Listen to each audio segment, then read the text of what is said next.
Greetings, Superintendent Jones and esteemed board members. As the project for the renovation and improvement of the infrastructure and facilities of our elementary school continues, several challenges have been identified and require immediate resolution. I've identified three areas of concern: lack of team communication, conflicting priorities, and the underperformance of team members as possible threats to delay or disrupt the successful completion of this project.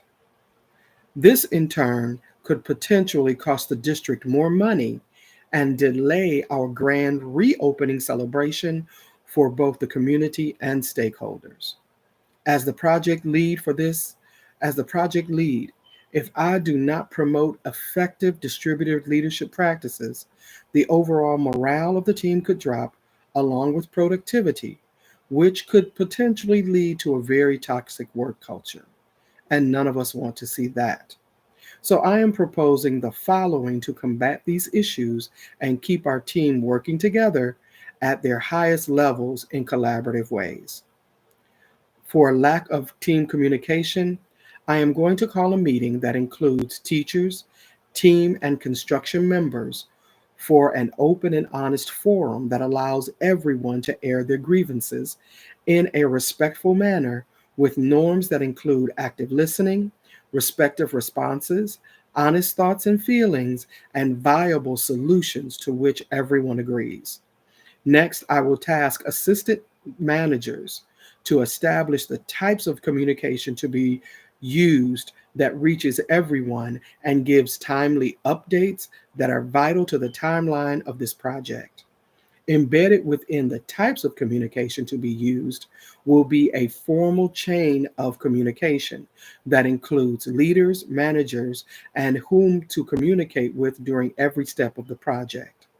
Teachers will have the assurance that they will be contacted immediately with by email, text message, and flyers about the progress of the project and project activities that may interrupt their classrooms or schedules.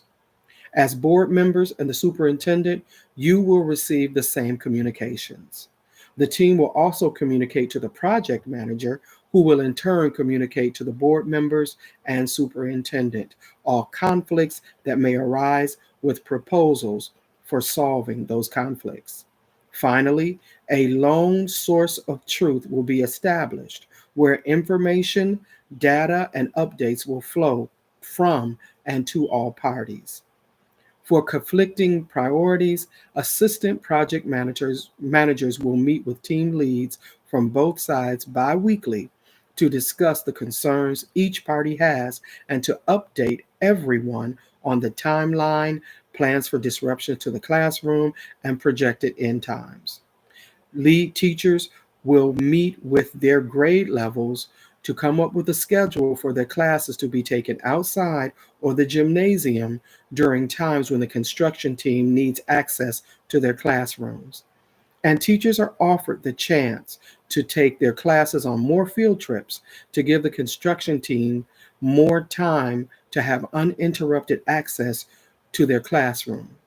Assistant project managers are responsible to disseminate all communications via text messages, emails, or personal conversations that will follow the chain of command from the project manager to the building administration and be passed down to teachers. For no one wants anyone or any team member to be underperforming. We want everyone working as a well oiled cog and no one underperforming. So the project manager holds the responsibility of addressing the underperformance of staff, support staff, and the contractors who are not meeting expectations. Again, a meeting to discuss any problems they're encountering, any problems that are hindering them in completing their duties will take place. All feedback extended will be productive and helpful to rehabilitate both parties and return them to a harmonious collaborative team. I will devise a plan that allows both of them to work on aiding one another in being timely and respectful in completion of their shared duties.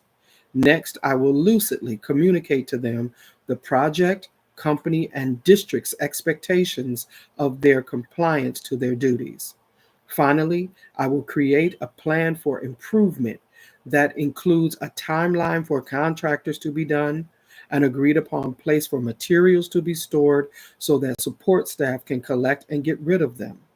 All of this requires the signature of a supervisor. Please believe, board members and superintendent, I am using effective distributive leadership strategies such as fostering collaboration and empowering individuals to share their capabilities because we need it. A team assistant a team of assistant project managers, team leads, and construction managers will all work to evaluate how well we have all adhered to the timeliness of emails and responses to them, how well the team is collaborating, and productivity of all parties, and if the entire project remains on schedule. By frequently meeting with team leads, assistant project managers, and construction managers, we're soliciting their expertise and solutions to problems in a productive manner. I am also empowering individuals to share their capabilities, expertise, and build a strong foundation for collaboration through distributed leadership, with each echelon responsible for communicating with the other in a timely fashion, resolving problems together, and making decisions that collectively ensure the successful completion of our project. As always, if you have any questions or concerns, please feel free to reach me at your earliest convenience. Thank you.